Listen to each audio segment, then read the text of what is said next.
very early on in 2012, when my conscious lessons began with the Sasquatch people, one of the first things that they incorporated into these lessons and continue to this day is thought placement, which is just another form of telepathy, mind speak. It's all communication through energy. And the beauty of this thought placement in regards to the Sasquatch people and other highly evolved beings is that because of the linear time aspect of things, linear time is an invention of man designed to recognize points of reference. There is no linear time in the higher dimensions.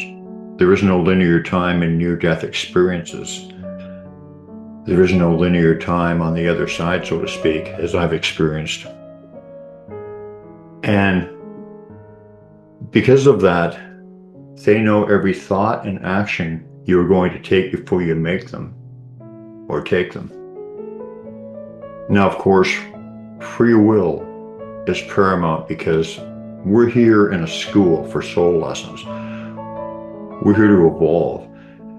And, we have to do the work and we have to make the decisions.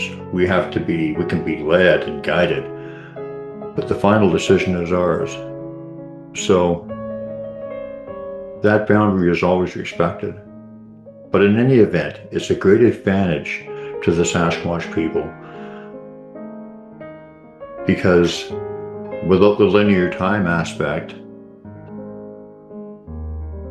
they have a wide scope of knowledge about the lesson that they want to divulge. They know the possible past, present, and future outcomes of it, and they can set things up in a breadcrumb trail of discovery for you to find along the way, 1, 2, or 3 steps ahead of you. So it's miraculous. So on the day in question, and like I said, this was in 2012, I was walking along one of my favorite trails, just a beautiful place.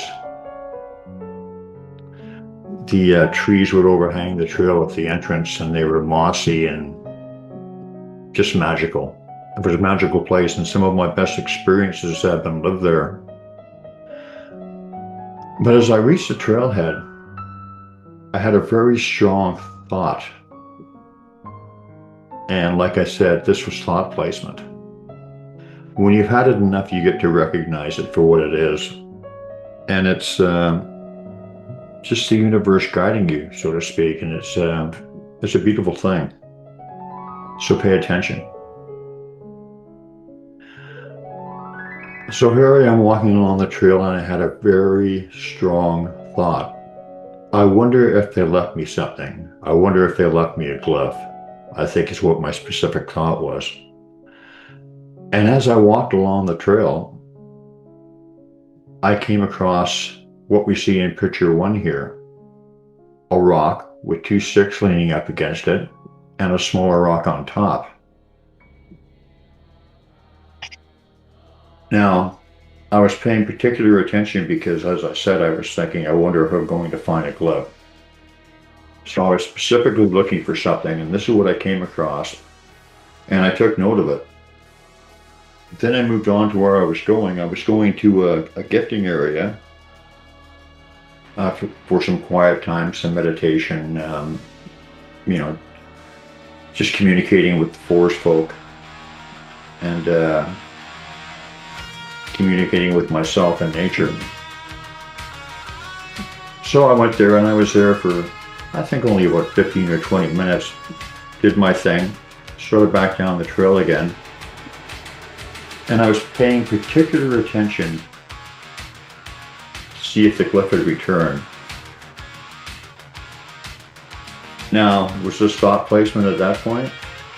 Perhaps, but I think the initial thought placement of the glyph there when I was thinking, I wonder if I'm going to find something, was more, well, it was certainly the catalyst that led to everything.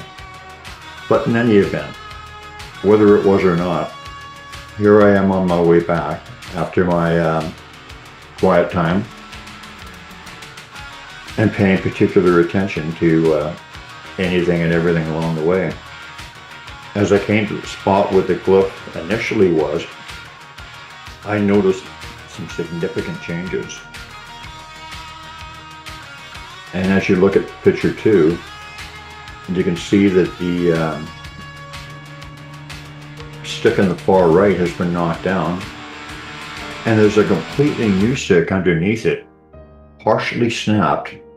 Now, the partially snapped stick is a very important nuance, something to pay attention to, because it's something that they added to the collection of glyphs I understood at the time when I first came upon this partially snapped stick.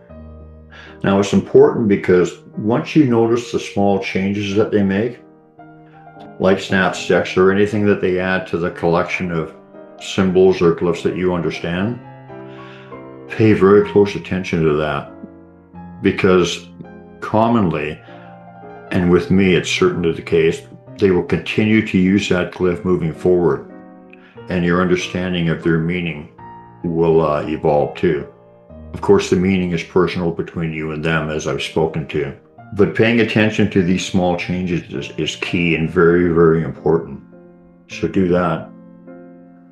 So there are many lessons derived from this experience, namely the linear time one. Also, did they leave this in real time? Did they somehow distort the time so that it was there all along in 3D time? I mean, it's complicated. It's really hard to know. Maybe they just simply came and put it back when I was up there. That's possible too. I don't put anything past these amazing people. But in any event, there is always a lesson derived from every experience. So pay very close attention. And like I said, pay attention to the subtle nuances, because that will give you your answer as to who left it. When I first discovered a snap stick and I recognized it, took note of it, paid attention, they started putting snap sticks in a lot of other glyphs, and continue to do that with other symbols. And that's how it works.